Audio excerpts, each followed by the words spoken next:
এদিকে তার পেটের মধ্যে ক্ষুধার আগুন জ্বলছে, হাতের মধ্যে খাদ্য রয়েছে কিন্তু খাওয়ার উপায় নেই।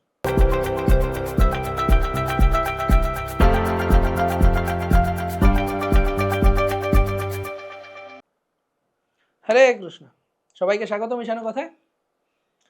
তো একবার এক দরিদ্র ব্যক্তি, সে খুব ক্ষুধার্ত অবস্থায় এক ধর্মশালার পাশে গিয়ে দাঁড়িয়েছিল।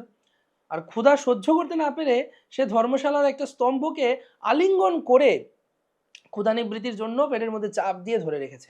তখন এক ধনী ব্যক্তি সেই ধর্মশালার পাশ দিয়ে গঙ্গা স্নান করে যাওয়ার সময় সেই দরিদ্র ব্যক্তিটিকে দেখে, এই অবস্থায় দেখে তাকে জিজ্ঞাসা করছেন, কি হয়েছে, তুমি এইরকম ভাবে এই স্তম্ভটিকে ধরে কেন দাঁড়িয়ে আছো? তখন সেই ক্ষুধার্ত ব্যক্তিটি বলছে, আমি খুবই ক্ষুধার্ত, আপনি আমাকে কিছু খাবার প্রদান করুন।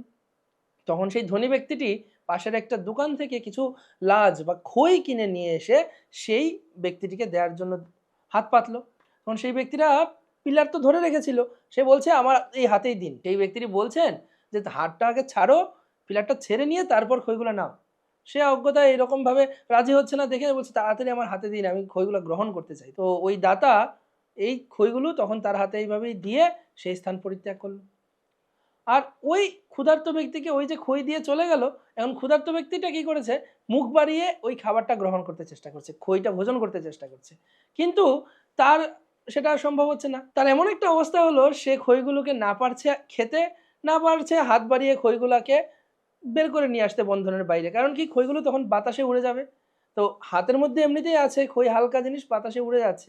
তো ওই ব্যক্তি তখন খই খাবার আশায় হস্তদ্বয়ের বন্ধন মুক্ত করতে না পেরে কি করেছে, ওইভাবে দাঁড়িয়ে রইল। আর আমাদের সমাজেও এমন কিছু ব্যক্তিরা আছেন যারা ভগবানের সেবায় বিমুখ, তাদের দশাও এইরূপ।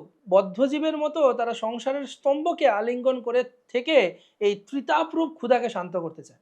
তাদের হস্তে যদি কেউ ভগবত ভক্তিও প্রদান করে যায়, তারা সেই ভগবত ভক্তিও গ্রহণ করতে পারে না, আর বিষয়টাকেও ত্যাগ করতে পারে না।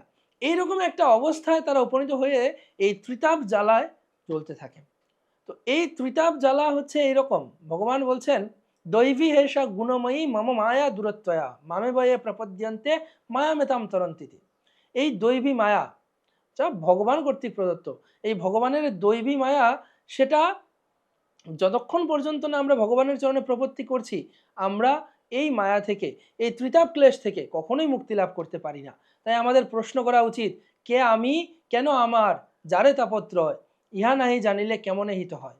আমাদের প্রশ্ন করা উচিত, আমি কে, কোথা থেকে এসেছি এবং কেন আমি এই জগতে দুঃখ ভোগ করছি।